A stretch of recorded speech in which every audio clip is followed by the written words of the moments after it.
We have a deep admiration and love for Blue Eye Samurai Season 1. I would argue maybe the most underrated show in recent memory. Crazy cool action, the animation's awesome, but then like you touched on, the story is really underrated.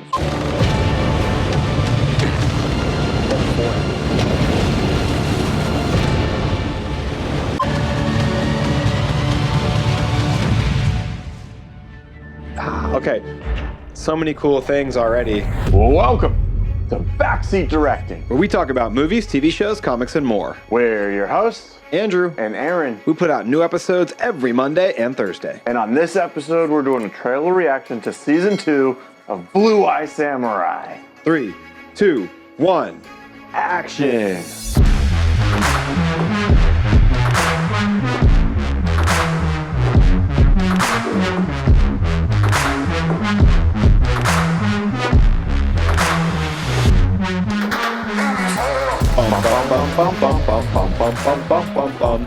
It is back. You know what time it is, Aaron? Woo-wee. Time for Victory Howl.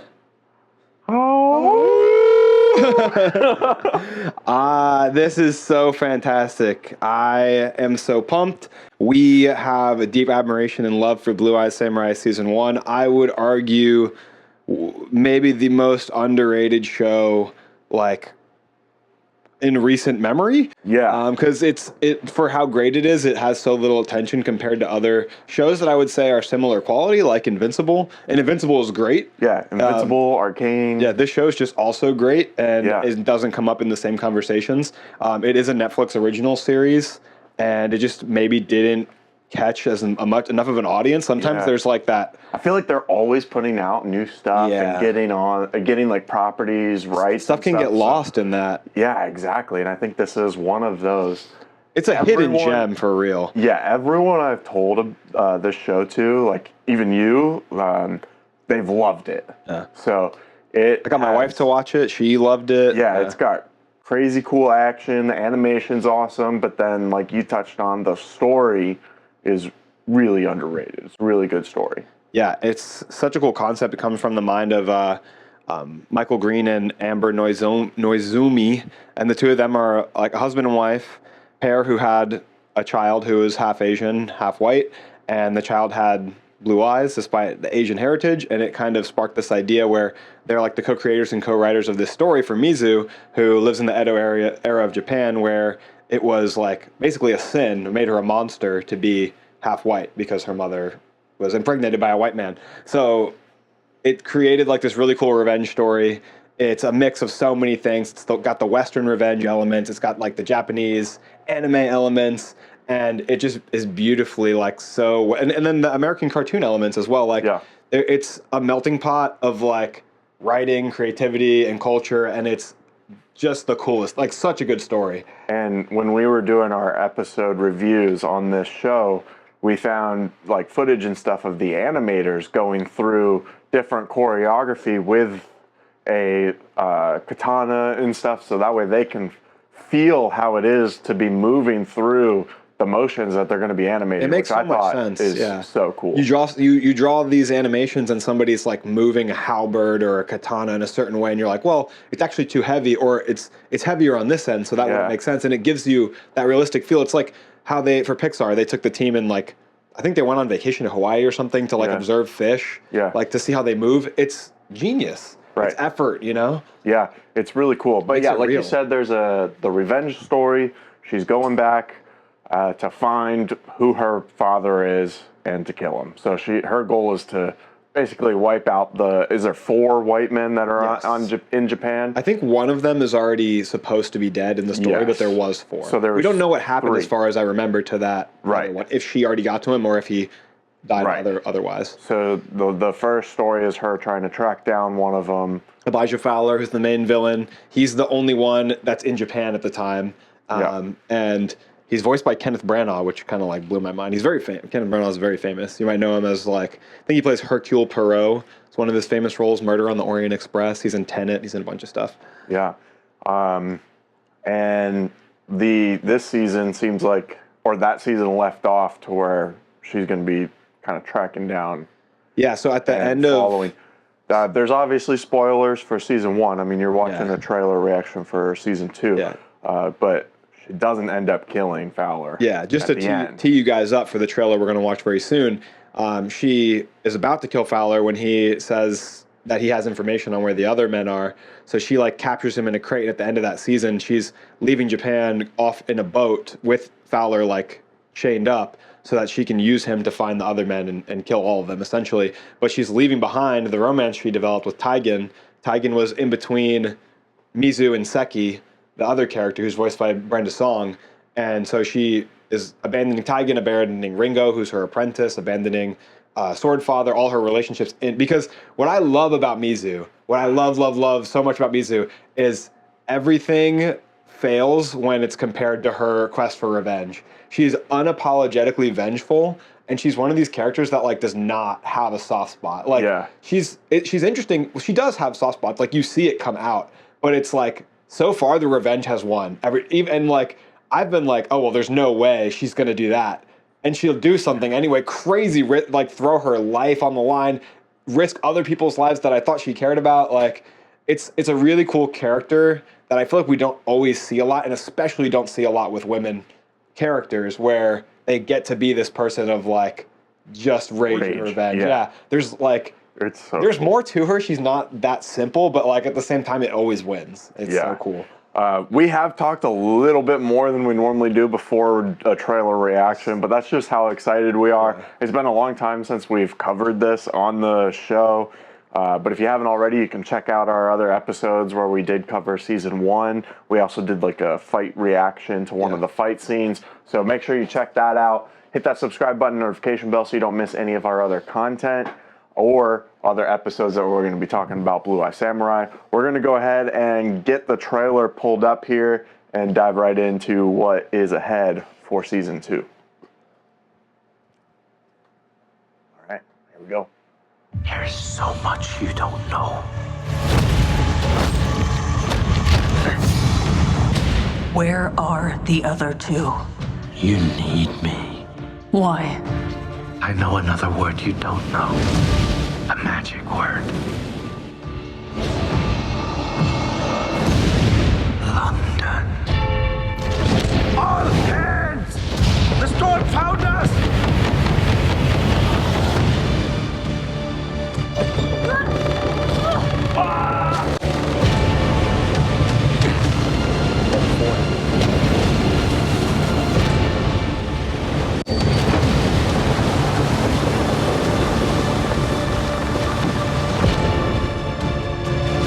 I choose revenge.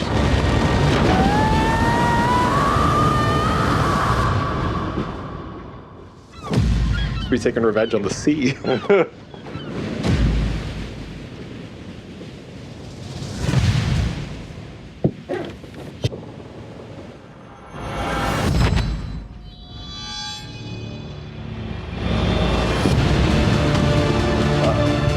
Should have cut this guy's.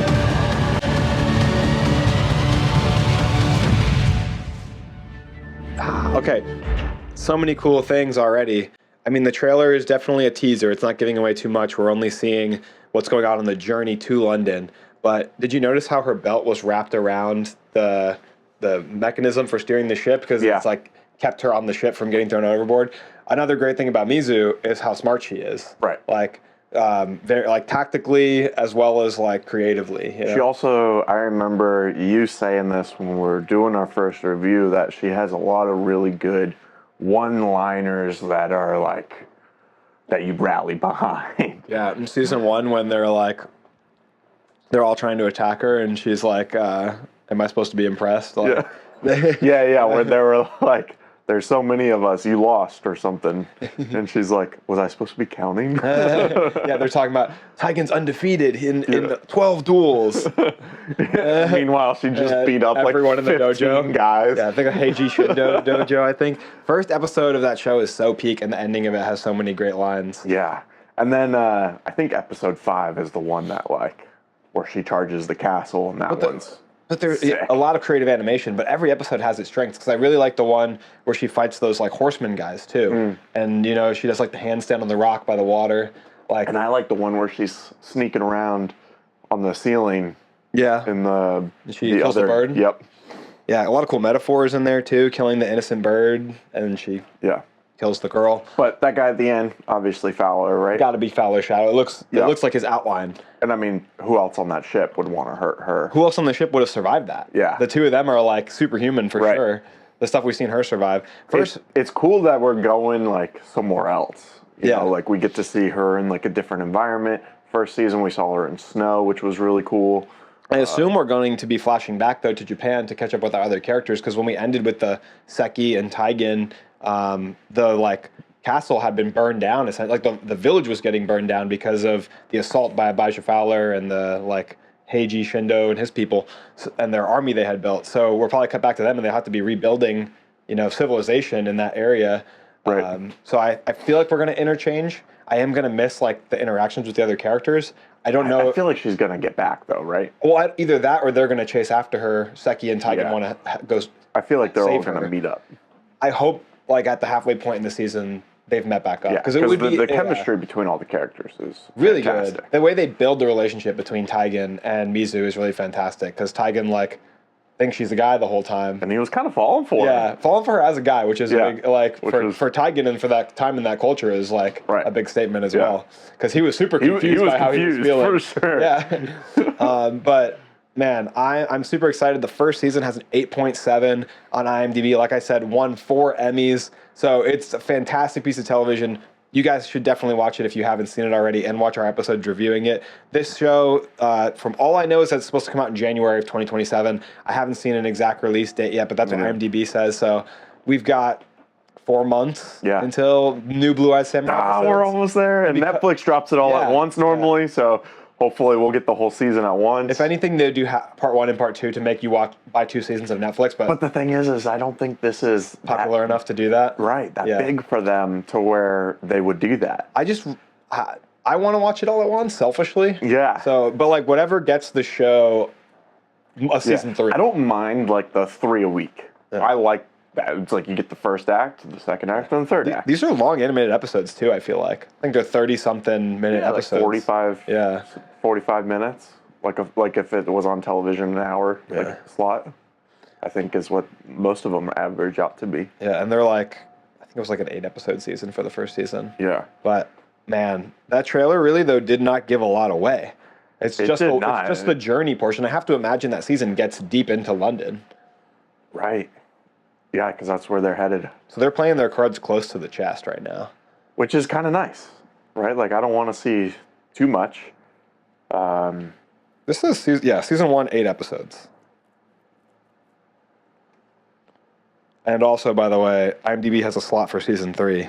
So I don't know if they know something I don't. So I think I saw somewhere that they're only doing 3 seasons. That would be fine with me though. If it Honestly, yeah, same.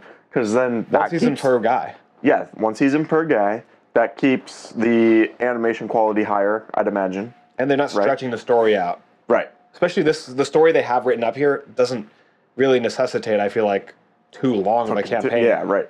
It's kind of nice when a show just tells its story and then ends. I feel like Arcane feels a little short with 2 seasons. Yeah, that one could have gotten more. Would you rather that, like, it be like maybe a little bit short, or like go on too long, like The Boys? Like, See, we could have stopped like at season 3 with The Boys. But the good thing about going on too long is I feel like I'm not as much of a purist with like, oh, they're ruining it. It's like if it goes on too long, you just stop watching, or you don't. When you rewatch the show, you only You just rewatch stop the when you seasons you want. like. Yeah, but it is kind of like that. Just kind of leaves you on a cliffhanger, which is disappointing. Both options are not great. Like if a show ends too early, I feel like it's disappointing. It's like, oh, I wanted so much more, especially if it gets canceled. But That's the worst. How many shows actually do like have the perfect amount of like seasons where it's like, yeah, that was just as many as they needed. Like 3 in all time. Yeah, Breaking like Bad with Breaking 5 Bad, seasons. I was gonna say. Avatar: Last Airbender with 3 seasons. Yep. Because those are long seasons, 25 episode seasons. Yeah, but they're like a half hour. Yeah, they're So quick. it's about the same amount of watch time, I'd say, as like a average show.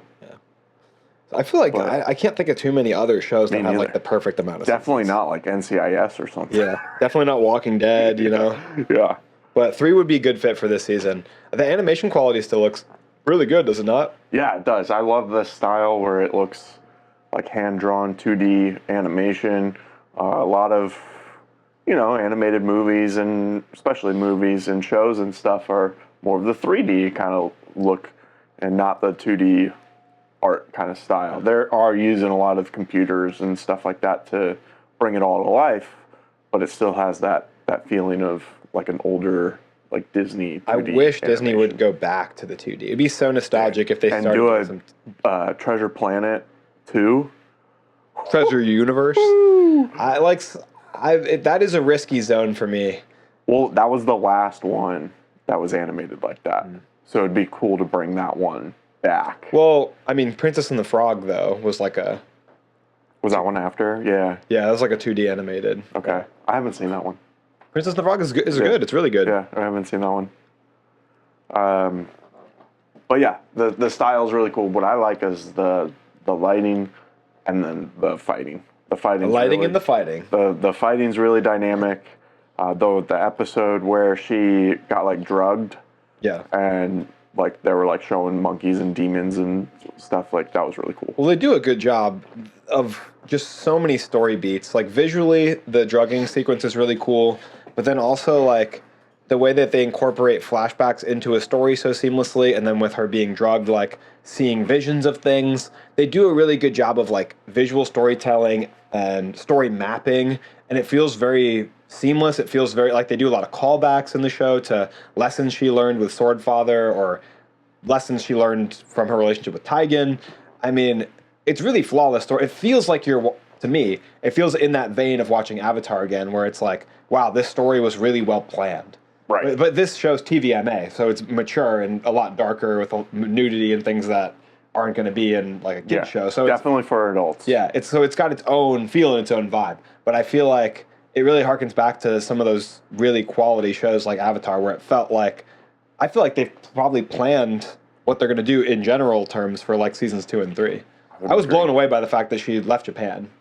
Yeah, but so going back to like the TVMA, it's made for mature audiences, but it's not just because of the gore and like shock value of like Invincible and The Boys and kind of more of those adult superhero type films or shows. Like this one is rated R because of the story of the, like you said, there's like nudity and I feel like there's like adult themes. Yeah, there's a lot of themes, especially involving like women and their in this time period, their personhood, their sense of identity, and their autonomy and freedom. Because they talk about how like some of their only routes are like to be a wife or to be a prostitute, basically. Right. Like they don't have a lot of freedom to maneuver in this time period. And then Seki's challenging that in her own way through her, struggles and journeys in royalty. And then Mizu's challenging this on another line as like a female warrior, like a rogue samurai. So like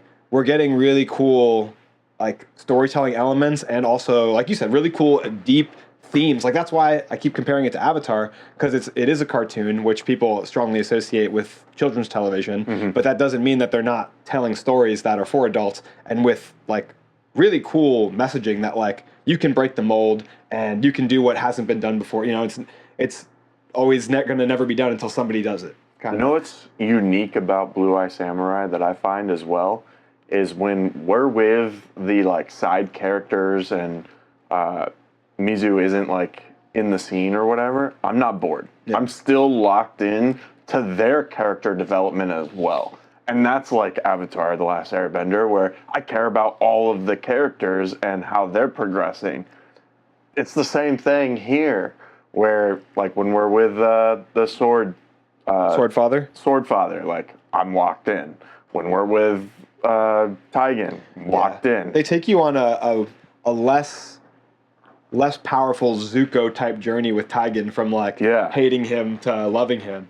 And I totally agree. Like you grow to love all of the characters, and that's the hallmark I think of a good show is when you do the early legwork of making the characters real and making them interesting. Then it becomes easier to write and do the story later because you can twist and turn and envelop anyone in the story and it's still interesting because you made good characters and now they just exist, instead of having to like struggle to be like, oh, how do we make Bob interesting this episode?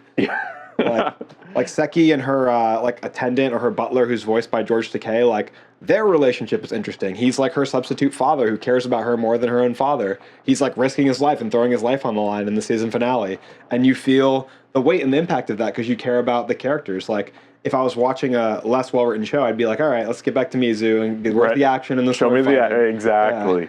Yeah. Do you have anything else you want to add? Any predictions, maybe? Does she kill Fowler this season? Does she? Is she in London the whole time? I low-key feel like to Japan. I feel like Fowler might be the last one she kills. Yeah, because he seems like it's tricky. Kinda feeling like that. He seems really powerful and really smart, and I feel like whatever they're gonna find out who her actual father is. Yeah, that'd be. I don't know how they would. I guess based on looks, or they'd have an admission. Yeah, but it's not like they have DNA testing, but right. But like someone's got to know. Yeah. I feel like I'd be really interested to see those mysteries unfold. But I feel like Abijah Fowler has been shown. He was such a big character in season 1. I feel like they might save him a little bit, or they could be like, just for the shock value, have her kill him out of nowhere at some point. But they're not going to make us like him a little bit, are they? I don't know. Maybe like is he gonna have like a little redemption arc where they're working together a little bit? And he's so unsympathetic in season 1, though. He's like a monster. He's like torturing women. I know. But like she's using him right now. Yeah. So how much are they actually gonna work together to? Yeah. I mean, he obviously has the chance to kill her right there. He has her dead to rights in that trailer, so he's. Oh no, she's got him right where she wants him. She's waking up. Yeah. No, but I feel like he's going to let her live there. Obviously, we're not going to see Mizu die at the onset of the season, so there's going to be some kind of development. A twist. Yeah. But I feel like they might save him for the last death because I feel like whatever villain they bring up next after him isn't going to be as like big of a character because he's built like Hulk. You know, he's just huge and overpowering and scary. So I feel like they'll do the next one something different. You know, they try to switch up on it, get like a skinny villain in there who's just really cruel or something. Yeah, maybe clever. Yeah, there's a lot of possibilities, and like you said, we don't have really any information on it yet. I do feel like you can count on shows when they have something like this. They got like 4 villains. They want to make them each unique. They'll give each of them like their own thing. Yeah. You know, he's like big and muscly and uses guns. They probably do another one that like uses swords. Maybe one that uses poison, bombs, or maybe one who just has a team. Yeah. And they don't do anything. But he was heavily involved with guns. Maybe the other ones will be too, because Europe is so like industrialized comparatively. Because Japan in this period is like so closed off for its like, you know, isolationist nature. So the other countries like London are more advanced because of all the, you know, trade and they're open to the whole world. Yeah. What do you guys think? Or are you as excited as we are for Blue Eye Samurai Season 2? Let us know down in the comments. We'd love to talk about this show more. And know that there's big fans out there for it as well. So let us know down in the comments. Make sure you hit that subscription button and notification bell so you don't miss any of our content. Andrew, where else are we? We're on YouTube, TikTok, Facebook, Instagram, X, posting short form videos. Check us out there because those are really fun and entertaining. You can also find us. We do say so. It's us on there, you know. We're great. But also you can check us out anywhere you listen to audio podcasts. So Spotify, Apple Podcasts, and Google Podcasts as well. All right. Thank you guys so much for watching, and that's a wrap. I don't know what happened there.